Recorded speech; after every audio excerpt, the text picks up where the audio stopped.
Cuba kita fikirkan, satu langkah politik paling berani dalam sejarah PRN Sabah kali ini, Parti Warisan akan berhadapan dengan pilihan raya secara solo dan akan bertanding ke semua 73 kerusi DUN. Apa maknanya untuk masa depan politik negeri Sabah?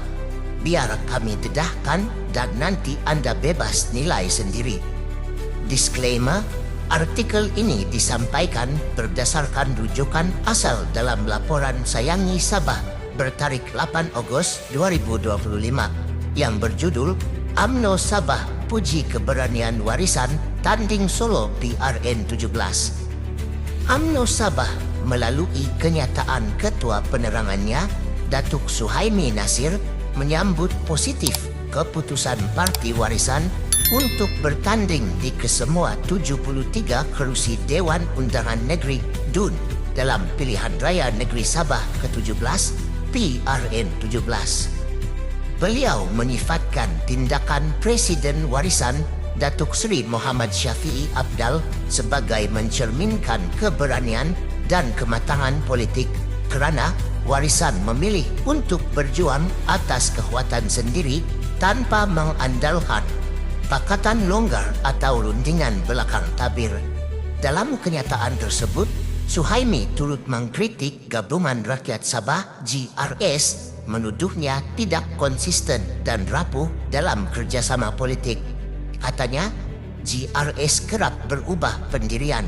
Beliau juga menempelak Parti Bersatu Sabah PBS dan pemimpinnya Arthur Sen yang memperikai pendirian UMNO Sabah dengan mengingatkan sejarah PBS yang keluar masuk dalam gabungan demi kepentingan sendiri.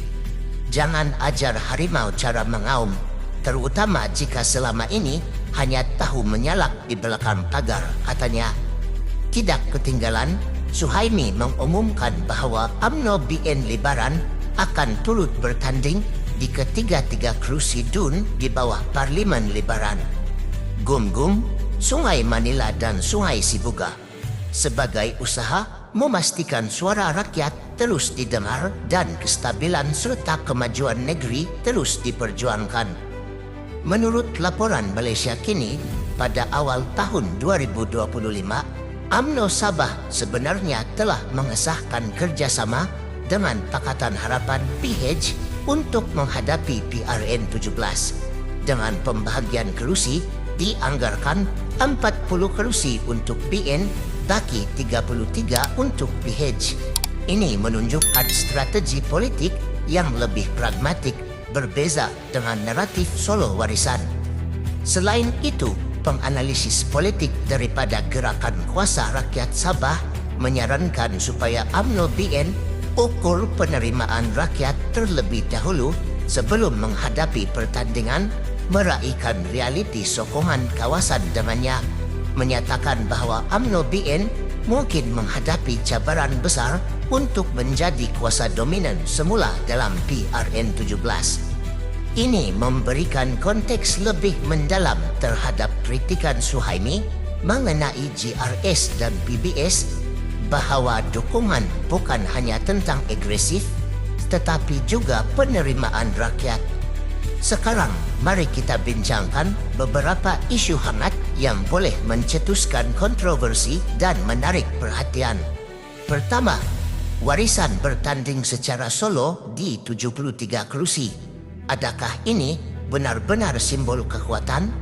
Atau adakah ia langkah berisiko tinggi yang boleh menyebabkan berlakunya split vote antara parti pembangkang, memudahkan GRS atau BNPH memenangi kerusi melalui undi terpecah?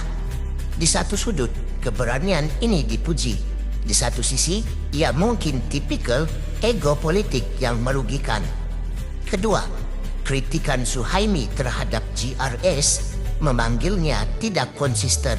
Adakah ini hyperbola politik atau refleksi sebenar ketidakstabilan?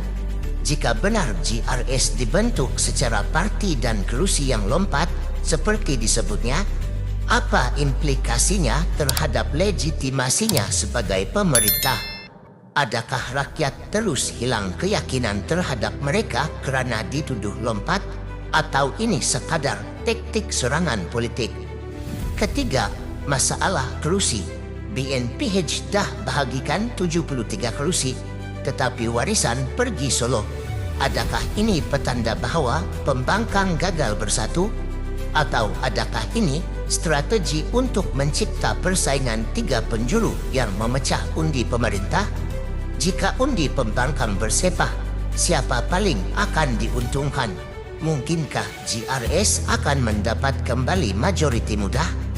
Keempat, pesanan sindiran terhadap PBS. Jangan ajar harimau cara mengaum. Ini pedas, tetapi adakah retorik semacam ini efektif atau memburukkan lagi suasana politik?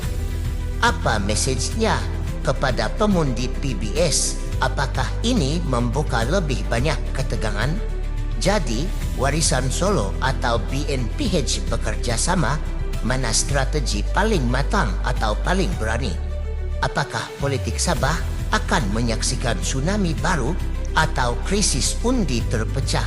Berikan pandangan anda, komen di bawah, dan jangan lupa subscribe, tekan like dan share kalau anda mahu lebih video politik panas seperti ini.